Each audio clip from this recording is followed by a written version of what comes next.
know, so everybody will try to ask questions about what. Well, I'm supposed to be talking to this microphone? Welcome to the first KQED Poets Conference, press conference. Mr. Dillon is a poet. He will answer questions about everything from atomic science to riddles and rhymes. Go. Oh my Who's God. first? Come on. I'd like to know about the cover of your forthcoming your album, the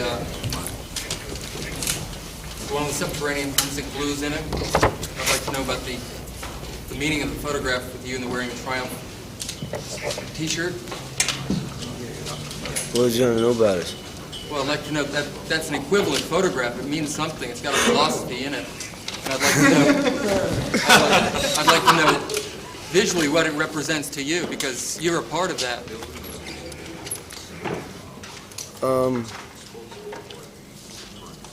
I haven't really looked at it that much. I don't really. I've thought about it a great deal. It was just taken one day when I was sitting on the steps. You know, I don't really remember very too much about it. Well, what about the motorcycle as an image in your songwriting? You seem to like that. Oh, we all like motorcycles to some degree. I do. Do you think of yourself primarily as a singer or as a poet? Oh, I think of myself more as a song and dance man, you know. What? Song and dance man. Why? Oh, I don't think we have enough time to really go into that. You're quoted in the Chicago Daily News as saying that when you're really wasted, you may enter into another field. How wasted is really wasted, and do you foresee it? No, I don't foresee it, but it's more or less like a ruthless type of feeling. Oh.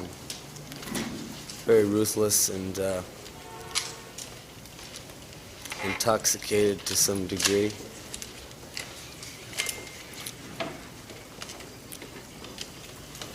The criticism that you've received for more or less leaving folk music for folk rock hasn't seemed to bother you very much. Do you think you'll stick with folk rock, or are you going on into more writing? I don't play folk rock. What would you call your music? I would call it, I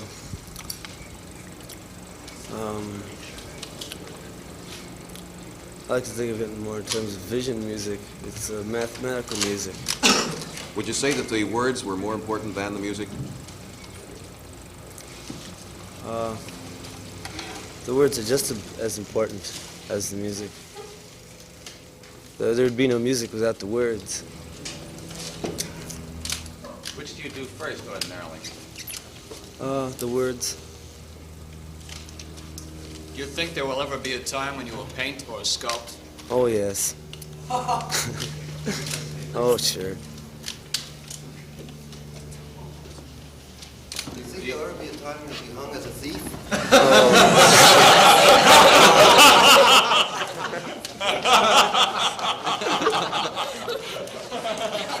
You weren't supposed to say that. Do we have a match?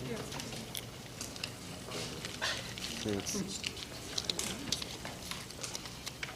Bob, you said when you always do your words first and you think of it as music. When you do the words, can you hear it? Can I hear Can you sort of hear Yes. what music you want with Yes. when you do your words? Oh, yes. Yeah. Do you hear any music before you have words? Do you have any songs that you don't have words to yet?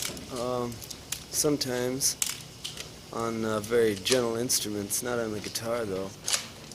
Maybe something like the harpsichord or the harmonica or auto harp. I might hear some kind of melody or tune which I would know the words to put to. You'd say that. Yes, not with the guitar though. The guitar is too hard an instrument. I don't really hear many melodies based on the guitar. Do you sit down just to write a song, or do you just write it on inspiration? I'm more or less write it on a lot of things.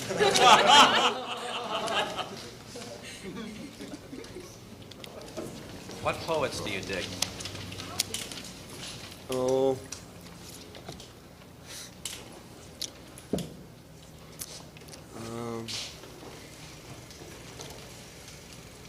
Rambo, I guess, W.C. Fields.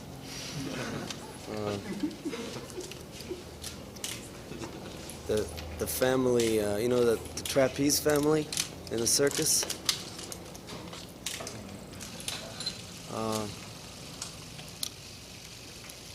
Smokey Robinson, Allen Ginsberg, Charlie Rich, is a good poet. In a lot of your songs, you're hard on a lot of people. Like in Like a Rolling Stone, you're pretty hard on the girl. And in Positively Fostered, you're pretty hard on the supposed friend. Are you hard on them because you want to torment them or because you want to change their lives and make them know themselves? I want to needle them.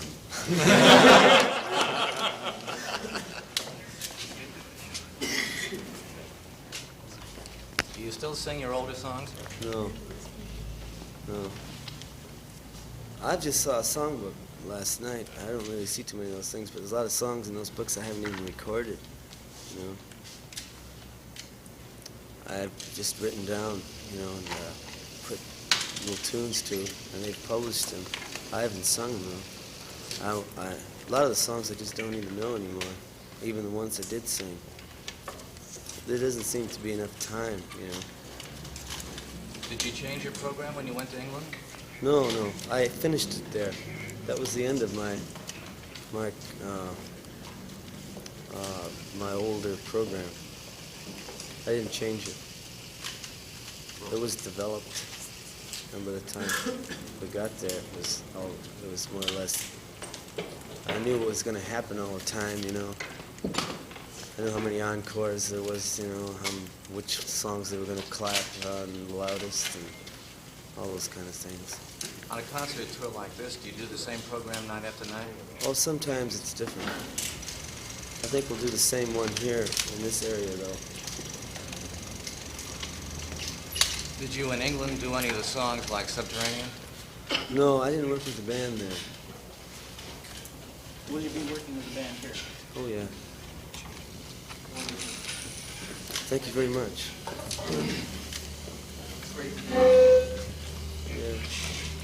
Yeah. In a recent Broadside interview, Phil Oakes said you should do films.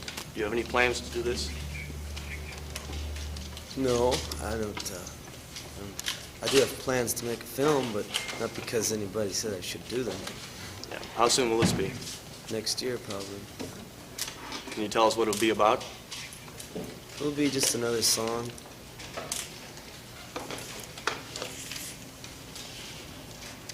You dig flicks. Who are the people making films that you dig particularly? Truffaut. I really can't think of any more people. Italian movie directors, you know, but not too many people in England or the United States, which I can really think that I would dig. You did Elton Chaplin bit as an exit line in one of your concerts once. I did? That must have been an accident. I have to stay away from that kind of thing. Oh, that's pretty. Well, thank you very much. Was that taken right here with the Polaroid? Good God, I must leave right away.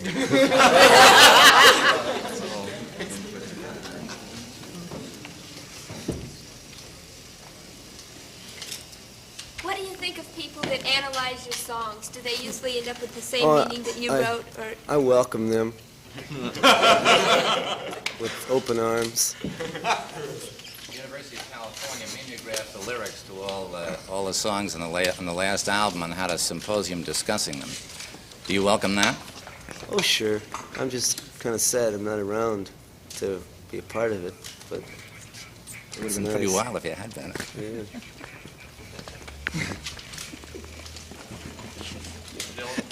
Josh Dunson, in his new book, Freedom in the Air, implies that you have sold out to commercial interests and the topical song movement. Do you have any comments here? Well, no comments, no arguments. No, I certainly don't feel guilty. If you were going to sell out to a commercial interest, which one would you choose? Bob, Ladies' garments. Bob, have you worked with any rock and roll groups? Professionally? Or just sitting in or on concert tours with them or sitting in with their sessions? No, I don't usually play too much.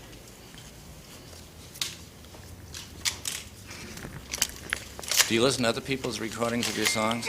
Sometimes. A few of them I've heard. I don't really make it I don't really come across it that much, though. Is it a strange experience? No. It's like more or less like a heavenly kind of thing.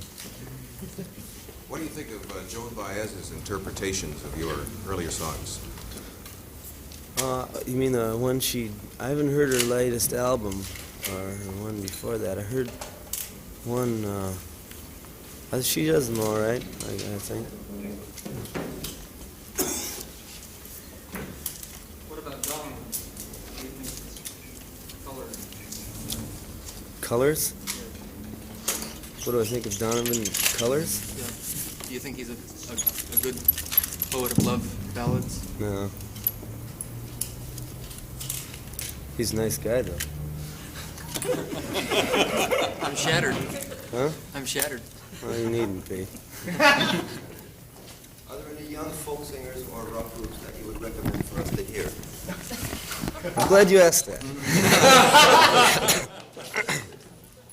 Oh, yeah, there's the Sir Douglas Quintet. I think are probably the best that are going to have a chance of reaching commercial airwaves.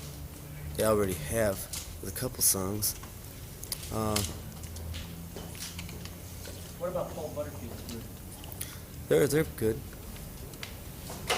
Mr. Dillon, you call yourself a completely disconnected person.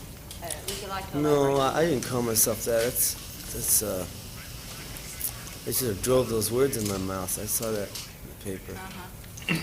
How would you describe yourself? What is it that you have you analyzed this? Why you appeal to people? I certainly haven't. No.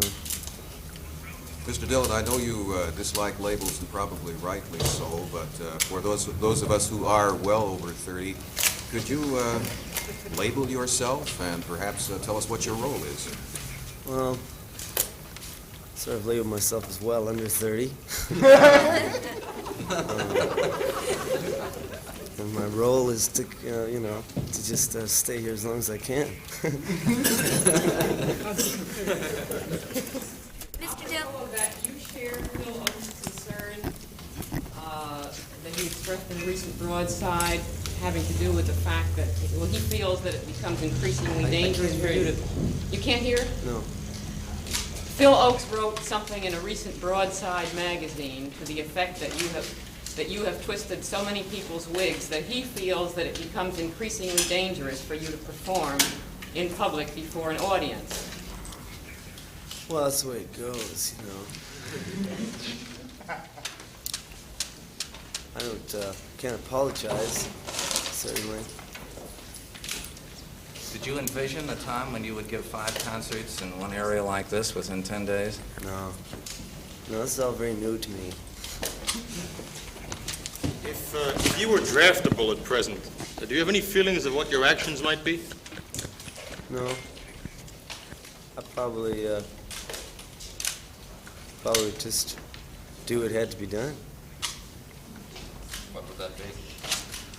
Well, I don't know. I never really speak in terms of what if, so I don't really know. You're considered by many people to be symbolic of the protest movement in the country for the young people. Are you going to participate in the Vietnam Day Committee demonstration in front of the Fairmont Hotel tonight? No, I'll be busy tonight.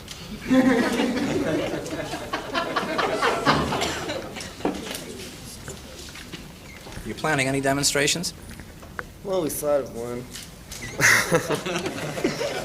We thought of one. I don't know if it could be organized in time. Could you describe it? Well, it was a demonstration where I'd make up the cards. You know, they have a group of protesters here, perhaps carrying cards with pictures of Jack of Diamonds on them, and Ace of Spades on them, pictures of mules, maybe words, and maybe about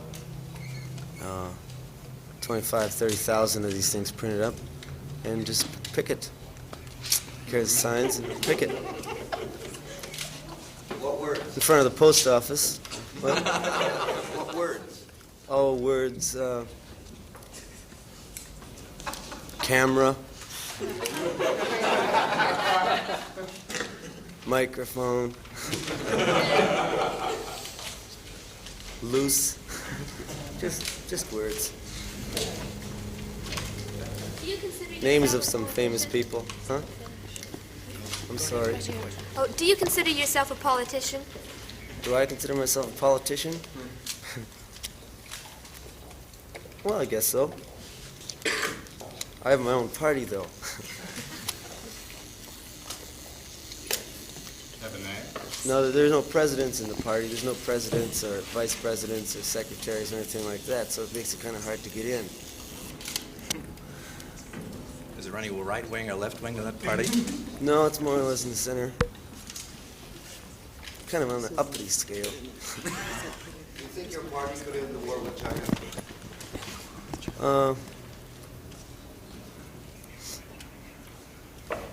I don't know. I don't know if they have any people over there that it would be in the same kind of party. You know? So it might be kind of hard to infiltrate. I don't think my party would ever be approved by the White House or anything like that. Anyone else in your party? Anyone else in this party? No, most of us don't even know each other, you know. It's hard to tell who's in it, who's not in it. Do you recognize them when you see them? White House. Oh, you can recognize the people when you see them.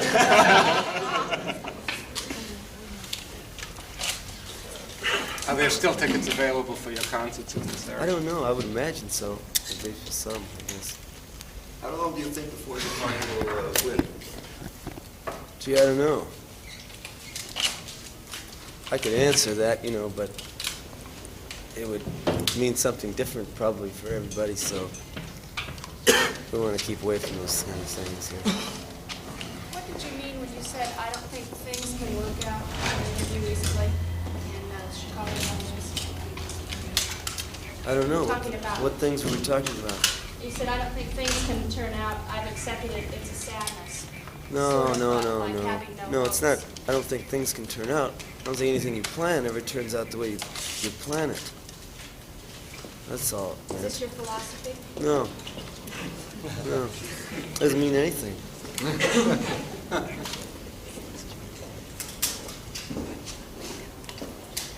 Do you think that it's fun to put on an audience? I don't know. I've never done it. I wrote a song called Baby, You've Been On My Mind. Yeah. You didn't record it, right? No. Did you sing it in concert? Have you? No, I haven't. No, I haven't. No. Are the concerts fun still? Yeah. Concerts are much more fun than they used to be. Do you consider them more important than your albums, for instance? No. It's just a kick to do it now. The albums are the most important. Because they reach more people? No, because it's all concise, very concise, and it's easy to hear the words and everything. There's no chance of the sound interfering. Whereas in the concerts, we've played some concerts where sometimes they have very bad halls, you know, and microphone systems, so it's not that easy for somebody to come and just listen to a band as if they were listening to one person, you know. Will you make all those lyrics of songs available in a book sometime? Oh, they all are, yeah. They all are. You say you no longer sing your older songs. Do you consider them less valid than the ones you're putting out now? No, I just consider them something else in themselves, you know, for in another time, another dimension. It would be kind of dishonest for me to sing them now, because I wouldn't really feel like singing them. What is the strangest thing that ever happened to you? You're gonna get it, man. But what is the weirdest thing Why did you hear that as ever a happened? friend? I'll talk to you about it later.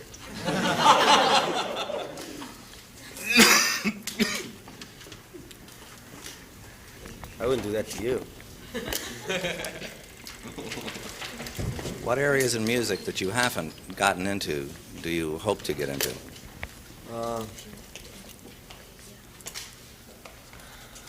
Writing symphony with different melodies and different words, different ideas, all being the same, which just roll on top of each other and underneath each other. Mr. Dillon, when will you know that it's time to get out of the music field and into another field? When I get very dragged. When you stop making money? No, when my teeth get better. You know, or God, just when something makes a drastic, when I start to itch, you know, when something just goes to a terrifying turn, and I know it's got nothing to do with anything, and it's time to leave. You say you're going to write symphonies. Yes. Is this in terms of, we think of symphony, not I'm classical? not sure. Like the, well, I'm just thinking. songs which are all written, you know, as a part of a symphony, different melodies, different changes, with words or without them, you know. But the end result being a total. I mean, they say my songs are long now, you know. Well, and sometime it's just bound to come up with one. It's going to be, you know, one whole album consisting of one song. I don't know who's going to buy it. That might be the time to leave. What's the longest song you've recorded? I don't know. I don't really check those things. They just turn out long. I guess I've recorded one about 11, 12 minutes long. Hollis Brown was pretty long on my second record. And With God on Your Side was kind of long. But none of them are, I don't think there was as much into anything as Desolation Row was, and that was long too. Songs shouldn't seem long, you know, it just so happens that it looks that way on paper. That's all. The length of it doesn't really have anything to do with it. Doesn't this give you a problem issuing records? No, they're just ready to do anything that I put down now, so they don't even care. But what happens if they have to cut a song in half, like Subterranean Homesick Blues for They the single? didn't have to cut that in half. Well, but they didn't have to, but they did. No, they didn't. No. You're You're talking saying- about Like a Rolling Stone. Oh, yeah. Oh, they cut it in half for the disc jockeys. Well, you see, that song, it didn't matter for the disc jockeys if they had it cut in half, because the other side was just a continuation on the other side, and if anybody was interested, they could just turn it over and listen to what really happens, you know.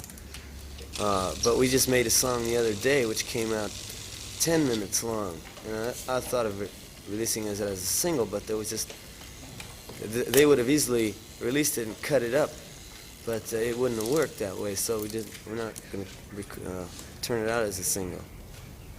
It's called Freeze Out. You'll hear it on the next album. Of all the people who record your compositions, who do you feel does most justice to what you're trying to say? I think Manfred Mann.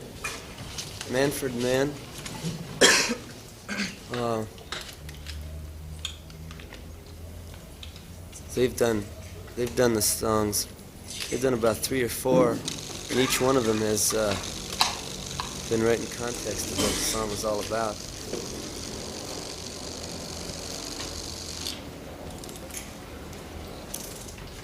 What's your new book about? Oh, it's about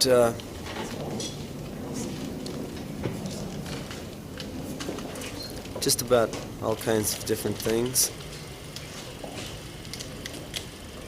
Rats, balloons. They're about the only thing that come to my mind right now. Is that the same book with McMillan? Yes, yes. No, I don't really do too many of them. I wouldn't do it if I was oppressed or depressed, or there's nothing wrong here.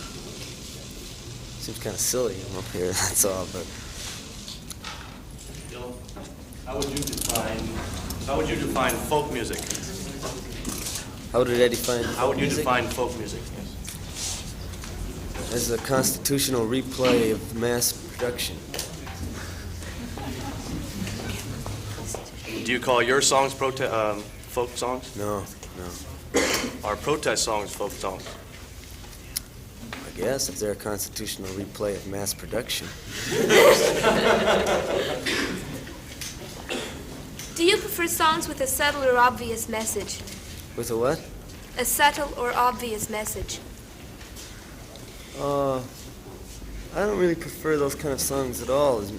A message, you mean like, what song with a message? Well, like Eve of Destruction and things like that. Do I prefer that to what? I don't know, but your songs are supposed to have a subtle message. Subtle message? Well, they're supposed to. Where'd you hear that? In a movie magazine. Oh, my God.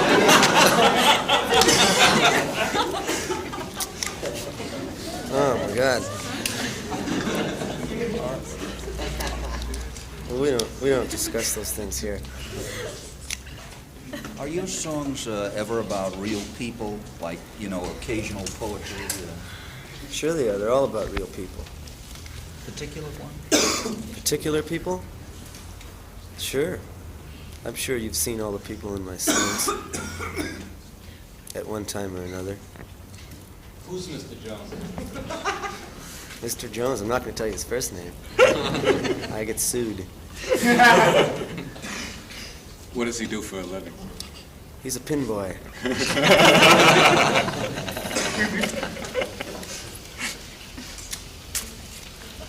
He also wears suspenders.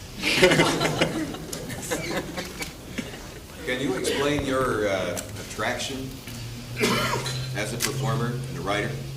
Attraction to what? Your attraction. Your popularity, your mass popularity. No. I really have no idea. That's the truth. I always tell the truth. That is the truth. What are your own personal hopes for the future, and what do you hope to change in the world? Oh, my hopes for the future, to be honest, I don't have any hopes for the future, and I just hope to have enough boots to be able to change them. That's all, really. It doesn't boil down to anything more than that. If it did, I would certainly tell you. What do you think of a question and answer session of this type with you as the principal Well, subject? I think we all have different. I think I dropped an ash on myself somewhere. Oh, well, you'll see in a minute here what happens. I'm not going to say anything about it though. What was the question? What are you thinking about right now? Thinking about this ash. Right before that. Huh? This ash is creeping up on me somewhere. I've lost touch with myself, so I can't tell where exactly it is.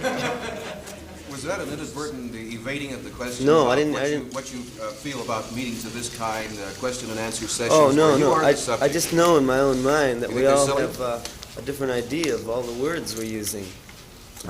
So I don't really have too much. I really can't take it too seriously because we're reading. Like if I say the word house, like we're both going to see a different house. If I just say the word, right? So we're using all these other words, like mass production and moving magazine. We all have a different idea of these words too, so I don't really know what we're saying here.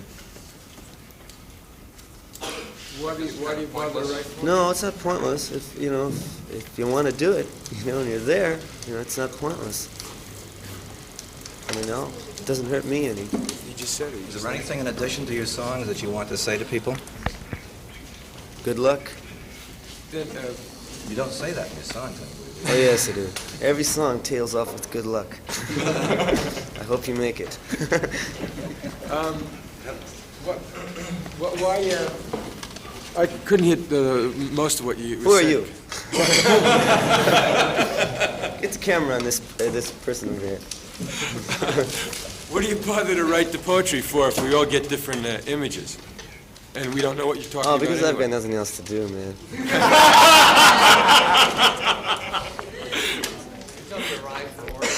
Huh? A rhyme for orange. I didn't hear that. A rhyme for orange. A rhyme for orange?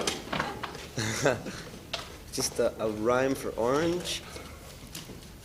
Is it true that you were censored from singing on the Ed Sullivan Show because they wouldn't let I'll you tell you sing the what you rhyme in a wanted to? minute, man. What? Did they censor you from singing what you wanted to on the Ed Sullivan Show? Yes. It was a long time ago.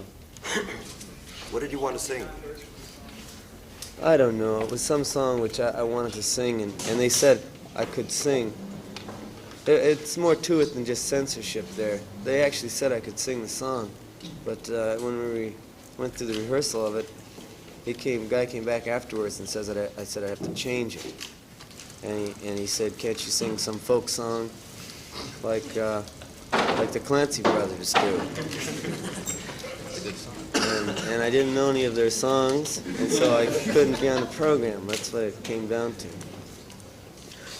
Have you found that the texts of the interviews with you, which have been published, are accurate to the actual conversations? No, that's another reason for I don't really give press interviews or anything, because, I mean, even if you do something, there are a lot of people here so they know what's going on, but like if you just do it with one guy or a few guys, they just take it all out of context, They just take it, split it up in the middle, or just take what they want to use, and they ask you a question and you answer it, and then it comes out in print that they just substitute another question for your answer.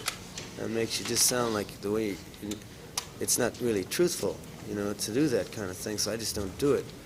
That's just a press problem there. You think the entire text of your news conference today should be printed in the paper? Oh no, nothing like that. Nothing like that. But this is just for the interviews. When they do want interviews in places like Omaha or in Cincinnati, man. I don't do it, and then they write bad things. Well, isn't this partly because you're often inaudible, like for most of this dialogue or monologue, you have been inaudible, and now when you're touched personally by the misquotation, your voice rises, and we can hear you.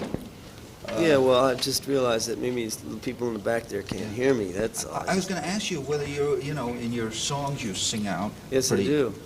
And whether in your conversation well, the songs are what I do. cultivate- You see, the songs, though, is what I do. Yeah. Is write the songs and sing them, and perform them.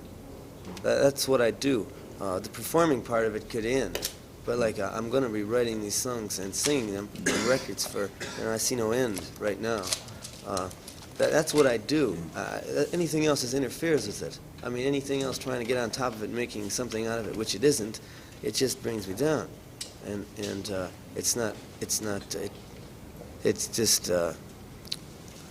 makes it seem all very cheap. Well, it made me feel like you were almost doing a kind of penance of silence here. No. For the first I'm not one of part, those no? kind of people at You all. don't need silence. No silence. It's always silent where I am. Mr. Dillon, when you're on a concert tour, how many people travel in your party? Do you travel alone, or do you have a... We travel with about 12 people now. Do the number of people seem to go with the amount of money you're making? I didn't hear that? The number of people seem to increase as you make more money. Oh, yes, of course.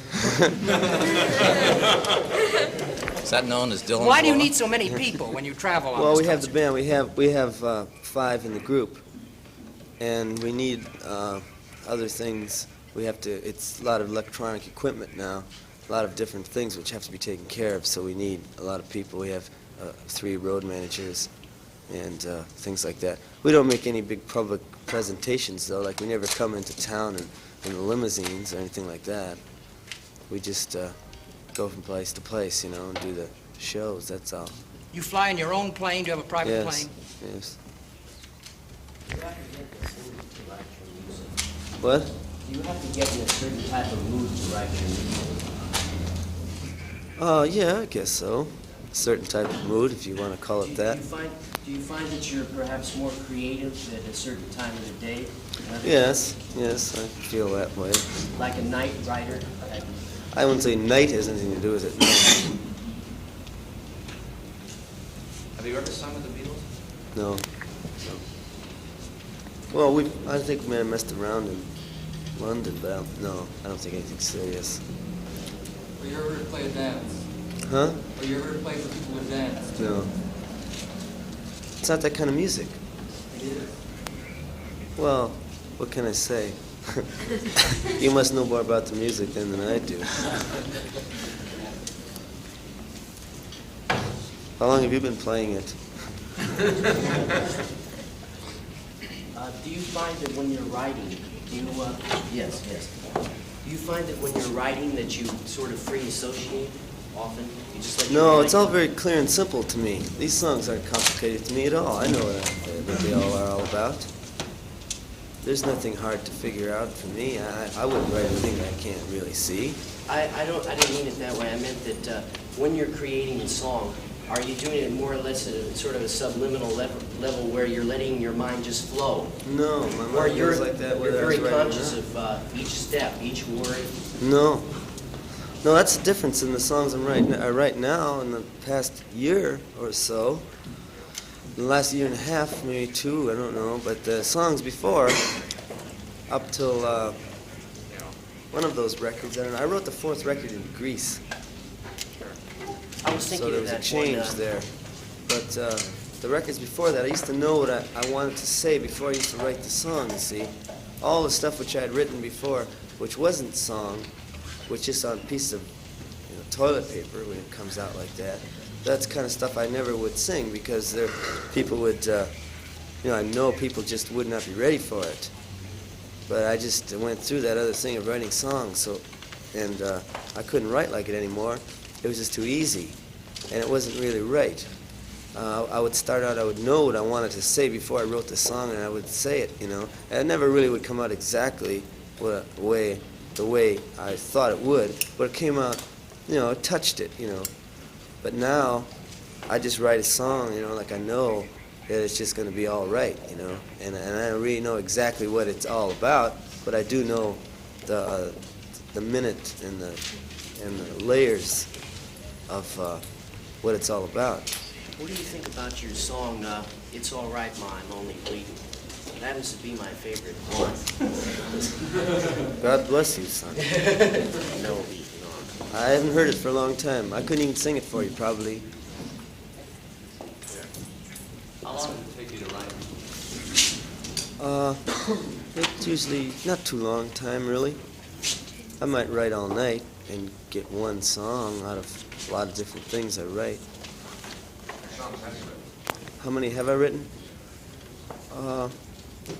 I guess, well, there's one publisher that's got about 100. I've written about 50 others, I guess. I got about 150 songs I've written. Have they all been published? Well, no, no. Some of the scraps haven't been published. But I find I can't really sing that anyway because I forget it, So the songs I don't publish, I usually do forget. Are you going to eventually take these scraps, as you call them, and make No, them I've into forgotten complete the songs? scraps. I have to start over all the time. I can't really keep notes or anything like that. But you can't go back to any earlier things No, and make them, use them in your... No, that wouldn't be right either.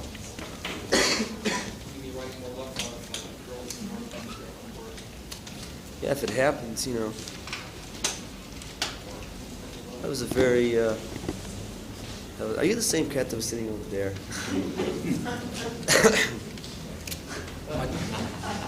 On your songs, do you get any help from the rest of your entourage? What? Do you get any help from the group that you play with, or do you write your songs?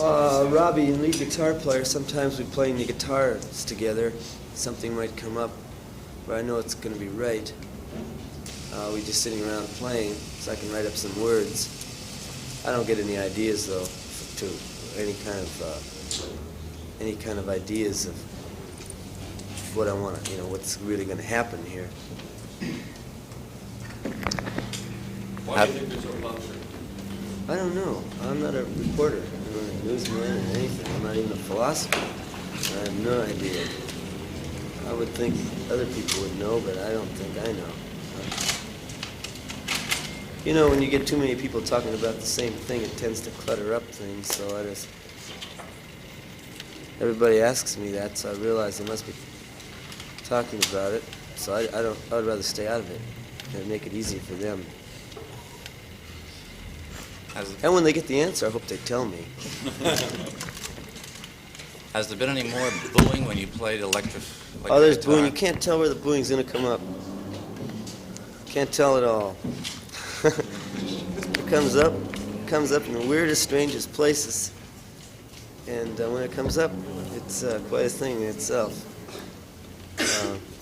Where is Desolation Row? I figure there's a little boo in all this. What? Where is Desolation Row? I didn't hear you. Where is Desolation Row? Where?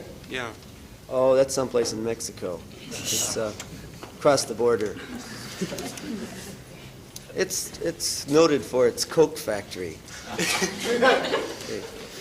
Coca-Cola machines sell a lot of Coca-Cola down there.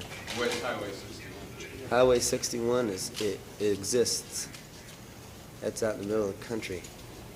Runs down to the south, goes up north. Mr. Dillon, you seem very reluctant to talk about the fact that you're a popular entertainer, and you're a most popular entertainer. Well, what do you want me to say? Well, I don't understand why you Well, what do you want me to say? To, do you want to say what do you want me to say about it? Well, you seem almost embarrassed to admit that you're to talk about. Well, the I'm not fact that you're embarrassed. I mean, extremely what do you want exactly me to say? You want me to jump up and say hallelujah and crash the cameras and do something weird? Tell me. I'll go along with you if I can't go along with you. I'll find somebody to go along with you. No, but I find it, you really have no idea as to why you, or no thoughts on why you're popular. That's what interests me on it. I just haven't really struggled for that. I don't, it happened, It happened like anything else happens. Just a happening. You don't figure out happenings. You dig happenings. So I'm not going to talk about Do it. you feel that part of the popularity is because of an identification of your audience with you or with what you're saying or what you've been writing about? I have no idea. I don't really come too much in contact.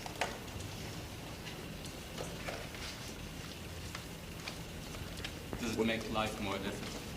No, it certainly doesn't. Were you surprised the first time the blues came? Yeah, that was at Newport. Well, I did this very crazy thing. So, I didn't really know what was going to happen. But they certainly booed, I'll tell you that. You could hear it all over the place. I don't know who they were, though. And I'm certainly whoever it was, did it, loud, twice as loud as they normally would. They kind of quieted down some at Forest Hills, although they did it there too. They've done it just about all over, except in Texas, and they didn't boo us in Texas or in Atlanta or in Boston or in Ohio. They've done it just about, or in Minneapolis. They didn't do it there, but they've done it a lot of other places. I mean, they must be pretty rich to be able to go someplace and boo. I couldn't afford it if I was in their shoes. Other than the booing, if the audience has changed, do you get screaming, do you get people rushing to the stage? Sometimes you get people rushing to the stage, but you just,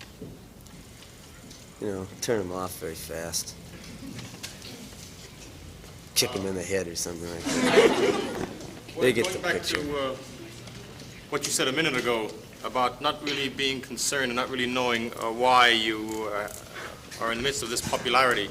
That's in direct opposition to what most people who reach this level of popularity say, and I am Well, popular you because see, a lot they of feel people, with me. a lot of so- people start out and they try to be stars. I would imagine, like, however they have to be stars. I mean, I know a lot of those people, you know, and they start out and they go into show business for many, many reasons to be seen, you know.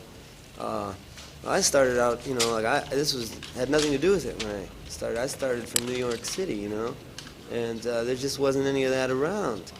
It just happened, you know. So Don't misunderstand me. I agree with your right not to have to care. My point is that it would be somehow somewhat disappointing to the many people who think that you feel towards them the way they feel towards you, and that's the reason for your popularity. That's what they think. Well, I don't want to disappoint anybody. I mean, tell me what I should say here. Good, I'm with you. Huh? Fine. You know, I'll certainly go along with anything, but it's I really don't have much of an idea. You have a poster there. Does that denote Yes, your... this poster somebody gave to me. It looked I pretty did. good. Jefferson Airplane, John Handy Quintet, and Sam Thomas, and Mystery Trend, and the Great Society are all playing at Fillmore Auditorium Friday, December 10th, and I would like to go if I could. But unfortunately, I won't be here, I don't think, but if I was here, I certainly would be there. Do you tour in the South? Yeah. What's more important to you, the way that your music and words sound, or the content, the message of the work?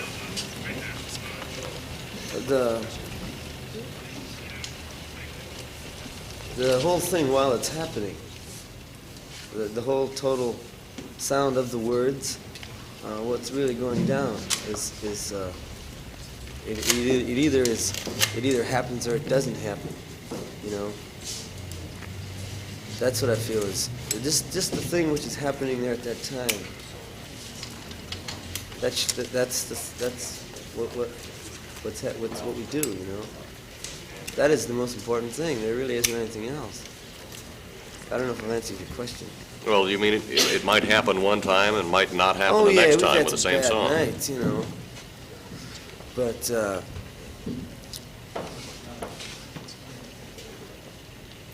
well, we always take good cuts for the record.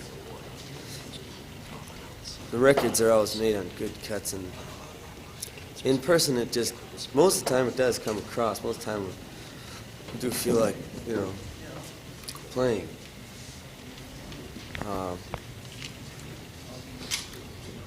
That's important to me.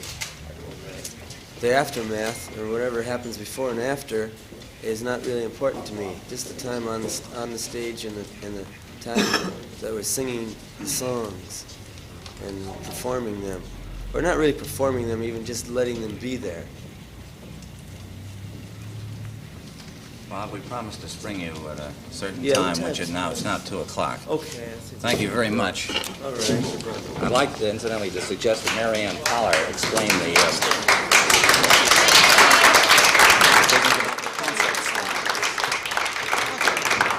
Okay, I'll do my right here. Are they all sellouts, Mary Ann, or what is the thing? No, not quite. Bob Dylan's press conference was videotaped in the studios of KQED San Francisco on Friday, December 3rd, 1965.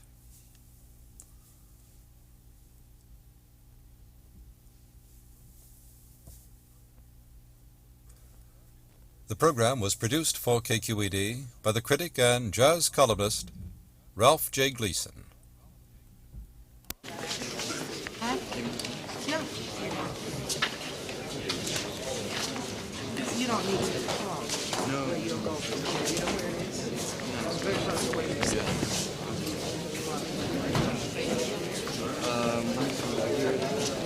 You make speech and chapter, I just heard one. It's good. Nobody asked him where the party is. I was so tempted to get up and say, where's the party? You want to go? That's what everyone wants. You want to change these for better tickets? Oh, you got Alex. Oh, Here? oh, we're on. Yeah. Yeah. Now that's